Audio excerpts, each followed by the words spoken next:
Assalamualaikum warahmatullahi wabarakatuh.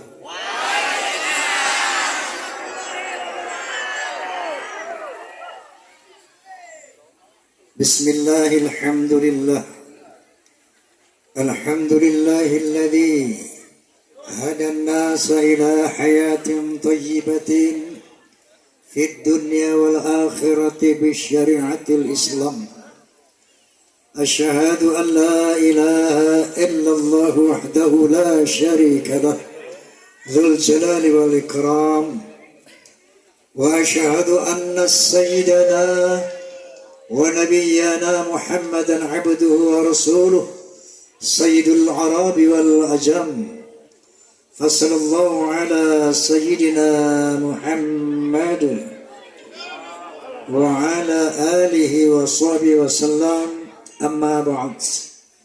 Al-mukarramun, para alimin ulama, para masyayikh, para habaib yang saya muliakan, bapak-bapak pejabat sipil TNI maupun Polri yang saya hormati, wabil khusus sahabat saya Bapak Subadri selaku Wakil Wali Kota Serang. Kemudian kepada Forum Silaturahmi Takmir Masjid dan Musola Indonesia, Fahmi Tamami yang saya hormati, juga Persatuan Artis Musik Melayu Dangdut Indonesia, PAMI yang saya hormati. Dan saya mau tanya, di sini ada fans Roma apa enggak? Ada fans Soneta apa enggak? Nah, itu fans Roma and Soneta, kalau disingkat Forza.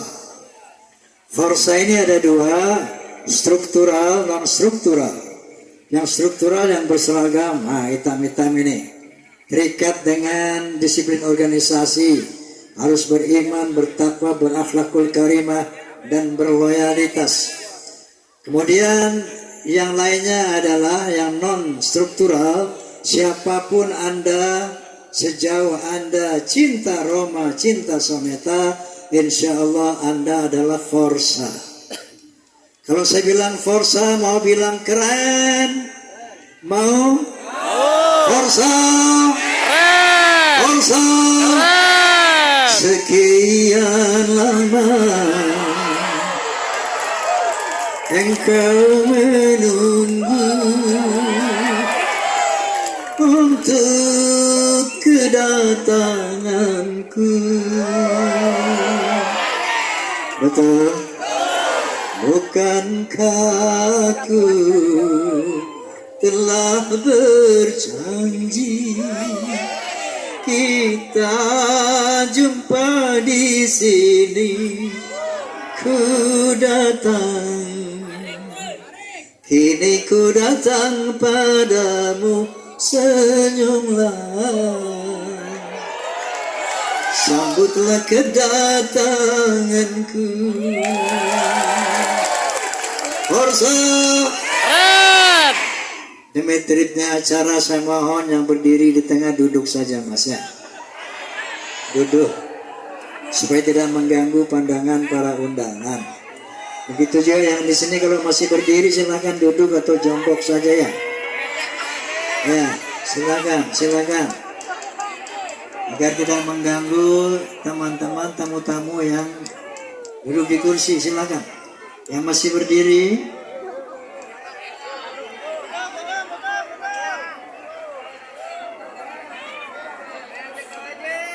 ya. Terima kasih. Dengan demikian kita telah berakhlakul karimah. Amin.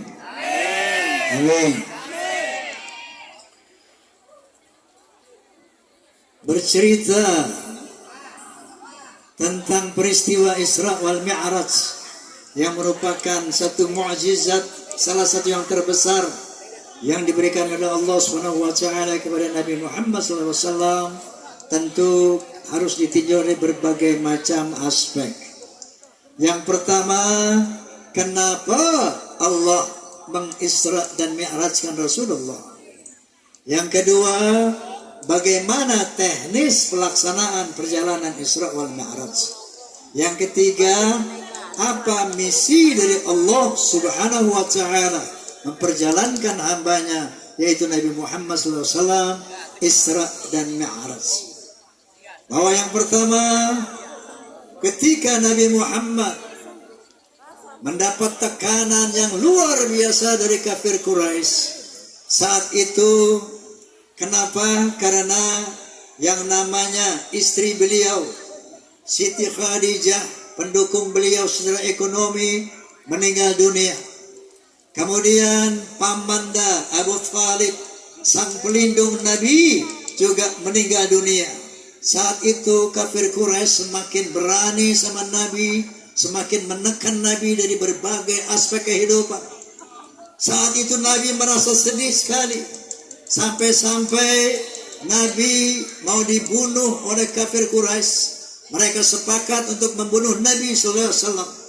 Saat itulah Allah Subhanahu wa taala memperjalankan beliau sebagaimana firman-Nya, a'udzubillahi minasyaitonirrajim, bismillahirrahmanirrahim, subhanalladzi asra bi'abdihi lailan minal masjidil haram ilal masjidil aqsa alladzi barakna haulah linuriyahu min ayatina innahu huwas samiul basir. Shadaqallahul azim. Maha suci Allah Subhanahu wa taala yang telah memperjalankan hambanya yaitu Nabi Muhammad sallallahu alaihi wasallam pada suatu malam dari Al-Masjidil Haram di kota Makkah ke Al-Masjidil Aqsa di Baitul Maqdis, kalau sekarang namanya Palestina. Kemudian dari sana diterbangkan ke Sidratul Muntaha melalui 7 lapis langit. Tujuannya linuriyahu min ayatina, untuk menunjukkan kepada Nabi tanda-tanda kebesaran Allah Subhanahu wa taala. Lalu secara teknis ini beliau berkendara buraq. Buraq itu kalau bahasa Arab barkun, artinya kilat. Sementara ada satu firman Allah Subhanahu wa taala, ta'arujul malaikatu wa ruhu ilaihi fi yaumin kana miqdaruhu 50 alfa sana. Itu yang namanya malaikat kalau mau pergi menuju Allah dalam satu hari ukurannya 50.000 tahun dunia. Perjalanan malaikat menuju Allah 50.000 tahun dunia per hari. Lalu Nabi Muhammad SAW itu hanya dalam satu malam saja bisa bolak-balik Makkah, kemudian Masjidil Aqsa, Sidratul Muntaha, kembali lagi Masjidil Aqsa ke Masjidil Haram, cuma satu malam saja. Luar biasa. Tentu ini satu mukjizat yang luar biasa. Kenapa bisa begitu cepat?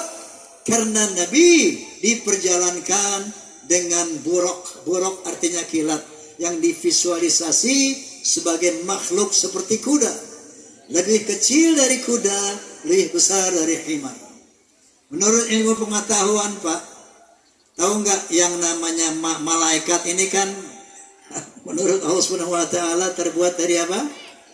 Cahaya. Malaikat dari cahaya. Mau tahu kecepatan cahaya? Cahaya itu menurut ilmu pengetahuan kecepatannya 300.000 km per detik. Jadi kalau malaikat terbang itu 1 detik sudah mencapai 300.000 km. Itu kalau cahaya. Ini yang namanya buraq, itu kilat. Kalau cahaya 300.000 km per detik, yang namanya kilat kecepatannya 3 miliar kilometer per detik. Masya Allah. Nggak usah dihitung, pusing kamu. Berapa jarak Sidratul Muntaha bumi. Nah, dengan tentunya kekuasaan Allah Subhanahu wa taala, maka diterbangkannya Nabi Muhammad ke Sidratul Muntaha setelah ke Baitul Maqdis, kemudian kembali lagi ke Masjidil Haram. Tujuannya apa? linuriyahu min ayatina, yang pertama untuk memperlihatkan kepada Nabi tanda-tanda kebesaran Allah agar beliau tidak sedih lagi, agar beliau termotivasi lagi untuk tetap berjuang mensyiarkan agama Allah Subhanahu wa ta'ala, menguatkan lagi tekad Nabi untuk memperjuangkan izul Islam wal muslimin di dunia ini. Nah, kemudian sampai Sidratul Muntaha, inda Sidratul Muntaha indaha Jannatul Ma'wa. Di sebelah Sidratul Muntaha ada surganya tempat tinggal. Ada surga Allah Subhanahu wa ta'ala. Nabi SAW melihat surga itu, Masya Allah, sampai pandangannya tidak bisa berpaling dan tidak melampaui pula yang namanya surga itu. Laqad ra'a min ayati rabbihil kubra. Sungguh Nabi Muhammad telah diperlihatkan tanda-tanda kebesaran Allah yang sangat teramat besar. Melihat surganya Allah Subhanahu wa ta'ala, Masya Allah. Nah, artinya apa? Bertafakur, memikirkan ciptaan Allah, bertafakur, memperhatikan ciptaan Allah menjadi syarat mutlak bagi manusia, bagi kita untuk mengenal keberadaan Allah, untuk mengenal kekuasaan Allah, untuk meyakini keberadaan Allah Subhanahu wa ta'ala. Karena kalau mau meyakini Allah tidak bisa melihat fisiknya. Karena orang-orang ateis tidak percaya sama Tuhan. Kenapa? Dia bilang, saya nggak percaya sama Tuhan. Kenapa? Tuhan nggak kelihatan. Oh, jadi yang nggak kelihatan nggak ada? Iya. Saya tanya sama dia, angin kelihatan nggak? Enggak. Ada nggak? Ada. Mau ngelihat angin bukan pakai mata, goblok. Pakai kulit. Coba kipas. Ada angin? Kelihatan nggak? Terasa nggak? Jadi angin ada. Begitu juga mau lihat namanya rasa, asin, asam, manis, kelihatan nggak? Kelihatan nggak? Rasa ada nggak? Mau lihat rasa bukan pakai mata, goblok, tapi pakai lidah, betul? Nih dengar nih, milengi tumse तो बताएंगे कि कितना प्यार है हमें ओ साहिबा. Apaan tuh? Lagu, suara, betul? Suara ada apa enggak? Kelihatan enggak? Mau lihat suara bukan pakai mata, goblok, tapi pakai telinga. Begitu juga mau melihat Allah bukan pakai mata. La tudrikul absar wa huwa yudrikul absar wa huwa latiful khabir. Allah tidak dapat dijangkau oleh pandangan mata, bahkan pandangan Allah mampu menjangkau segala ciptaannya. Kenapa? Wa huwa latiful khabir, karena Allah maha halus dan maha mengetahui. Fikirkan, renungkan, kamukah yang menumbuhkan pohon? Begitu cara Allah mengajar kita, mendidik kita untuk mengenal Allah. Ada lagi, Allah mengajak kita berpikir, afara'aitum ma'alladhi tashrabun. Tidakkah kamu memperhatikan air yang kamu minum? Setiap hari kita minum air, macam-macam air. Mandi pakai air. Afara'aitum ma'alladhi tashrabun. Tidakkah kamu memperhatikan air yang kamu minum? Antum anzaltumuhu minal muzni am nahnul munzilun. Kamukah yang menurunkan air dari langit ataukah kami? Jadi air yang ada di bumi itu adalah air yang hujan, dari hujan. Dia hujan turun, diserap oleh bumi, disimpan oleh bumi. Kemudian jadilah mata air dan sebagainya. Dan sampailah kepada botol-botol minuman, sampai ke kamar mandi kita, sampai ke mana-mana. Itu kita minum setiap hari. Tahukah dari mana air? Itu air datangnya dari lautan. Bumi ini 70% adalah laut. Ketika matahari memanaskan lautan, maka lautan itu menguap. Naik ke langit menjadi awan. Awan itulah yang namanya uap air dari laut. Air laut asin, betul? Saya mau tanya, hujan asin apa tidak? Padahal dari laut. Inilah Allah Subhanahu wa taala berfirman, "Lau nasya'a ja'alnahu ujajan falaula tashkuru." Kalau aku mau air hujan itu aku jadikan asin, kenapa kamu tidak bersyukur? Masya Allah. Hal-hal seperti ini Allah mengajak kita untuk bertafakur, untuk memikirkan ciptaan Allah dan kerja-kerja Allah Subhanahu wa taala. Dan lebih spesifik lagi, saya mau cerita, boleh nggak? Boleh. Tapi banyak anak kecil nih, ceritanya ini buat anak dewasa ini. Oke. Jadi kita delete dan nggak jadi cerita itu. Jadi begini, satu saat ketika saya di Australia, ya, saya kedatangan cewek. Kan lo, benar saya lo.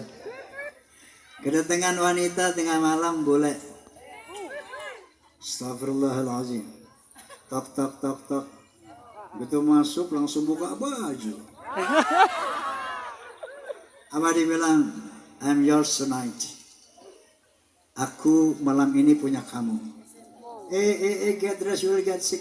Pakai baju dan masuk angin loh. Apa dia bilang? You don't like me? Apa kamu nggak suka saya? I like you, you are beautiful. Gue suka sama kamu indah. And so? Lalu nggak mau? No. Why? Kenapa? I'm afraid of God. Aku takut sama Tuhan. Lalu dia bilang apa? It's crazy. You still believe in God? Gila aja kali ya, gini hari masih percaya sama Tuhan. Dia bilang begitu. Okay, have a seat. I'll tell you about God. Silakan duduk, gue mau cerita tentang Tuhan. Apa yang saya ceritakan saat itu? Satu firman Allah Subhanahu wa taala. A'udzu billahi minasyaitonir rajim. Bismillahirrahmanirrahim. Qul in kana fi raibin minal ba'thi fa inna khalaqnakum min turab thumma min nutfah thumma min 'alaqah thumma min mudghah. Tentunya saya terjemahkan dalam bahasa Inggris. Katakan kepada orang-orang yang tidak percaya atau ragu-ragu kepada hari kebangkitan. Katakan kepada orang-orang yang tidak percaya kepada Allah SWT, kepada Tuhan. Coba tolong perhatikan bagaimana diri mereka tercipta. Inna khalaqnakum min turab. Sesungguhnya aku ciptakan kamu dari turab, saripati tanah. Kemudian itu dikonsumsi oleh orang tua kita.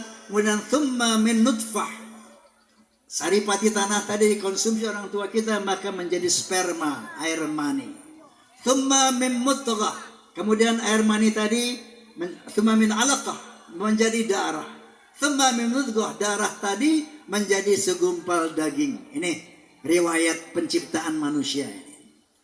Dari saripati tanah menjadi sperma, mani, menjadi darah, menjadi segumpal daging. Lalu wa nukirru fil arhami ma nasya' ila ajalin musamma. Kemudian aku ukir di dalam rahim ibumu sesuai dengan yang aku kehendaki sampai waktu yang ditentukan.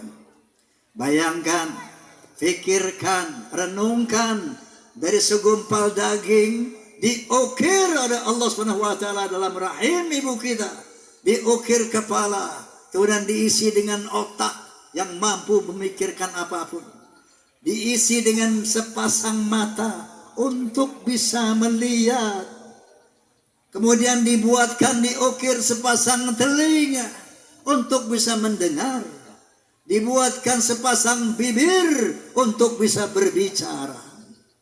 Kemudian di dalam dada kita ada organ-organ tubuh yang namanya jantung, paru-paru, lever, dan lain sebagainya yang begitu struktural, fungsional. Yang laki-laki dibikinin kelenengan, betul.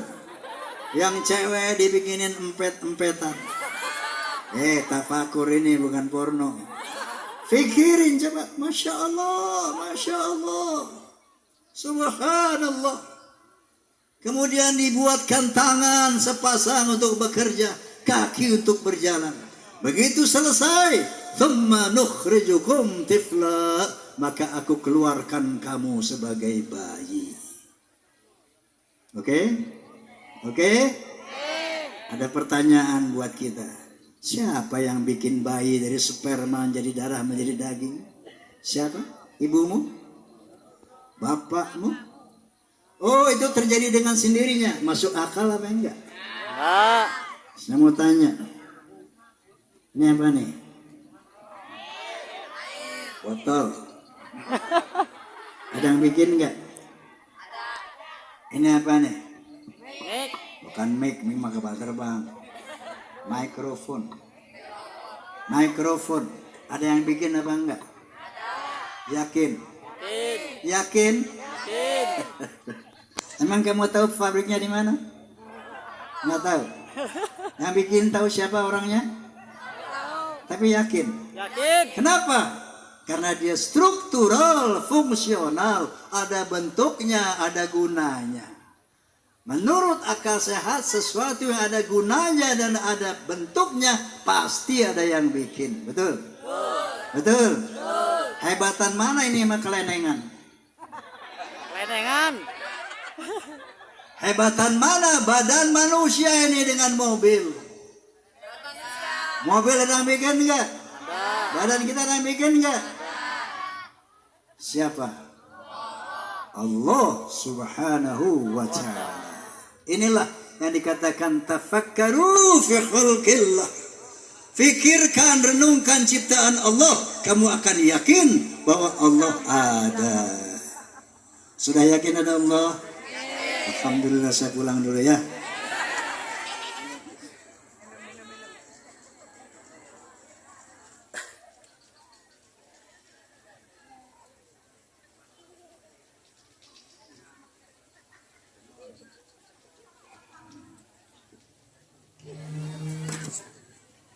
Nah, jadi untuk mengokohkan keimanan kita terhadap Allah Subhanahu wa taala, sering-sering tafakur.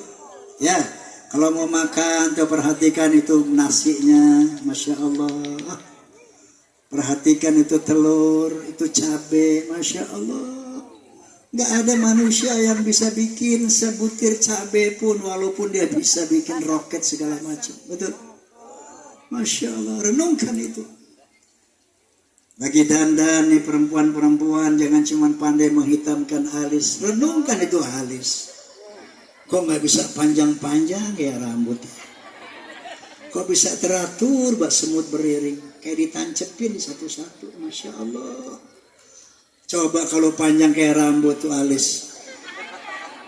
Ada orang, Assalamualaikum. Waalaikumsalam. Lagi sikat gigi, tafakur. Masya Allah, ada 4 pasang gigi seri di depan.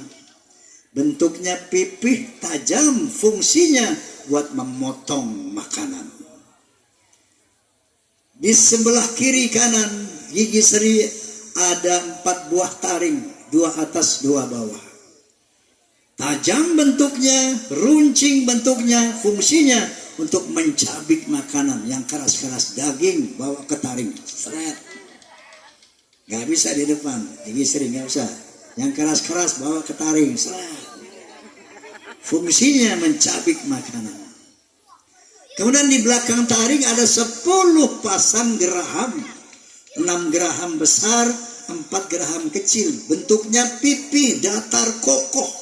Fungsinya untuk apa? Menggiling makanan.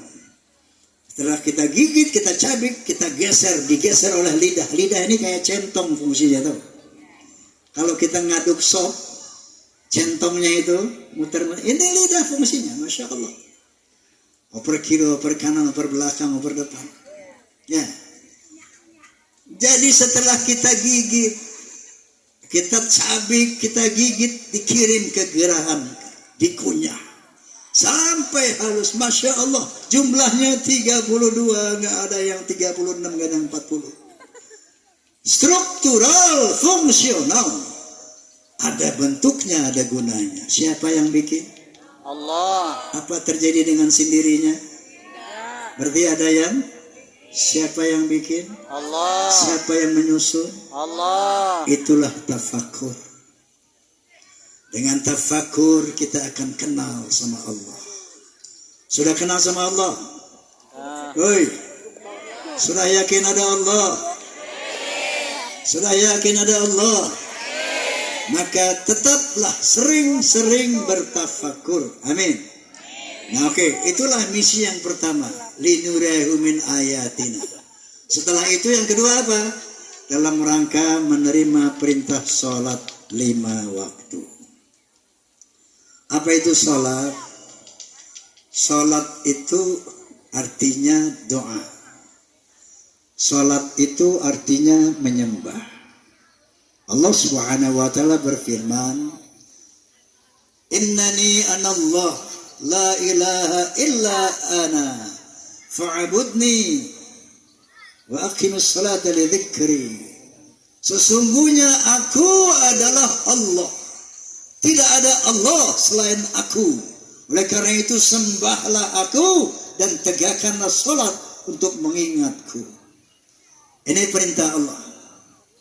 Lalu Allah SWT berfirman, "Inna salata kanat 'alal mu'minina kitaban mawquta." Sesungguhnya salat itu wajib, kitaban, tertulis dalam kitab, artinya ditetapkan oleh Allah SWT.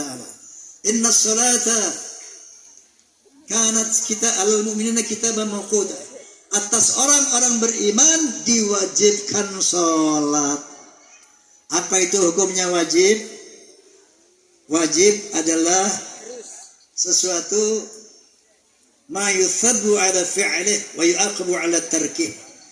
Sesuatu kalau dikerjakan mendapat pahala, kalau ditinggalkan mendapat siksa. Jadi sholat itu hukumnya wajib. Kapan waktunya? Allah Subhanahu wa taala menjelaskan, aqimus sholata liduluki syamsi ila ghasaqil lail. Wal Qur'an al-fajri inna Qur'an al-fajri kana mashhuda. Tegakkanlah salat mulai dari gelincir matahari. Begitu matahari persis di atas, belum waktu salat. Begitu tergelincir truk, bayangan lebih tinggi sedikit dari bendanya, itu tergelincir namanya, masuk zuhur. Terus dia menggelincir matahari ini. Begitu bayangan sampai dia sama dengan bendanya, maka masuk waktu asar. Begitu dia tergelincir terus terbenam, maka masuklah waktu maghrib. Dia menggelincir terus, maka hilang cahaya merah, masuklah waktu Isya. Dan subuh begitu fajar, wa Qur'anan fajri, yaitu bacaan fajar atau sholat subuh. Jadi berapa waktu? 5. Zuhur, asar, Maghrib, Isya, subuh. Jadi kalau ada orang melaksanakan sholat 3 waktu, ada saudara kita yang mengatakan, oh sholat bukan 5-3. Dia menafsirkannya begini, aqimis sholata liduluki syamsi ila ghasaqil lail wa Qur'anan fajri. Tegakkanlah sholat waktu matahari tergelincir, waktu gelap malam, dan waktu subuh. Jadi 3. Padahal perhatikan, liduluki syamsi, mulai dari tergelincir matahari, ila ghasaqil lail, ila sampai gelap malam, artinya dia berlanjut. Liduluki syamsi ila ghasaqil lail, mulai dari tergelincir matahari terus sampai terbenam matahari, sampai malam gelap. Jadi ada berapa? 5. Ada 5. Allah Subhanahu wa taala menekankan lagi, hafizu 'ala sholawati wa salatil wusta wa qumu lillahi qanitin. Jagalah salat-salatmu.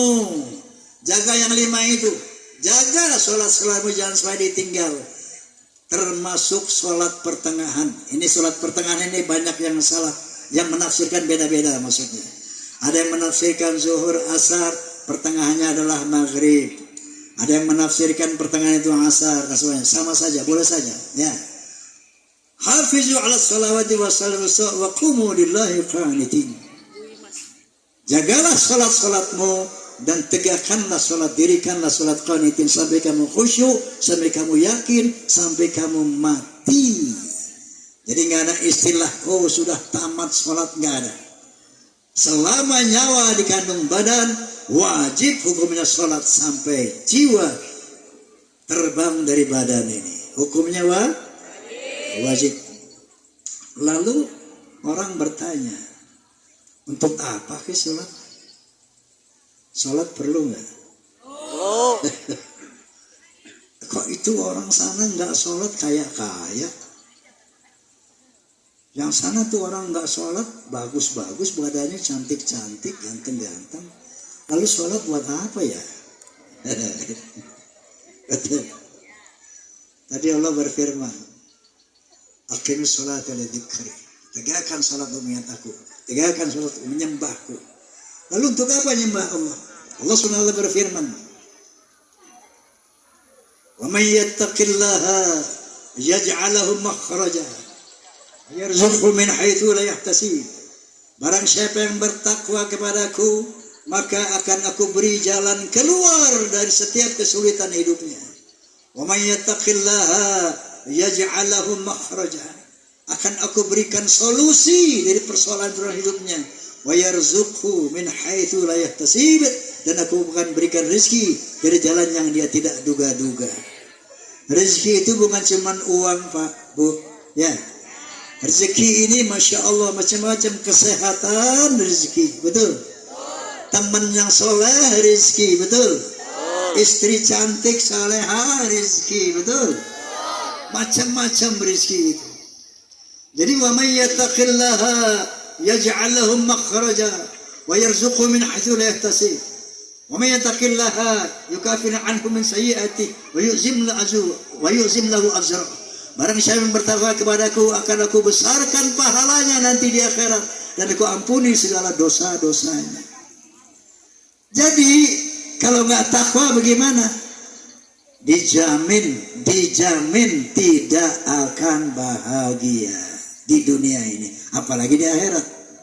Kok bisa begitu? Ya, jangan kalian kira orang yang tidak ibadah itu, yang uangnya banyak, pangkatnya tinggi, mereka bisa hidup tenang dan bahagia. Tidak. Berapa banyak orang-orang kaya yang bunuh diri? Dulu di hotel apa itu namanya, ada konglomerat bunuh diri dari tingkat 52 dari hotel. Itu ada salah satu direktur dari perusahaan Hyundai kalau nggak salah. Tahun berapa itu bunuh diri. Padahal orang kaya dan sebagainya. Akhlaknya rame-rame, oke? Dalam berbicara harus memakai akhlak. Di dalam berbusana harus memakai akhlak. Dalam rumah tangga harus memakai akhlak. Di dalam bernegara harus memakai akhlak. Manusia mulia hanyalah dengan akhlak. Manusia kan hina kalau tidak berakhlak. Harta dan jabatan tak menjadi ukuran. Betul? Betul? Kompak.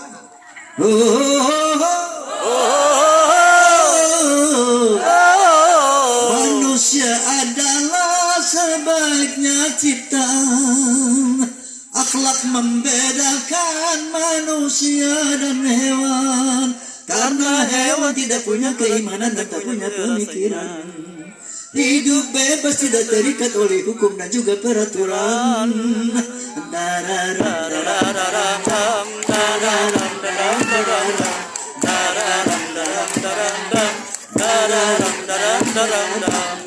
Dalam pergaulan harus memakai akhlak. Di dalam persaingan harus memakai akhlak. Dalam perjuangan harus memakai akhlak. Dalam pemerintahan harus memakai akhlak.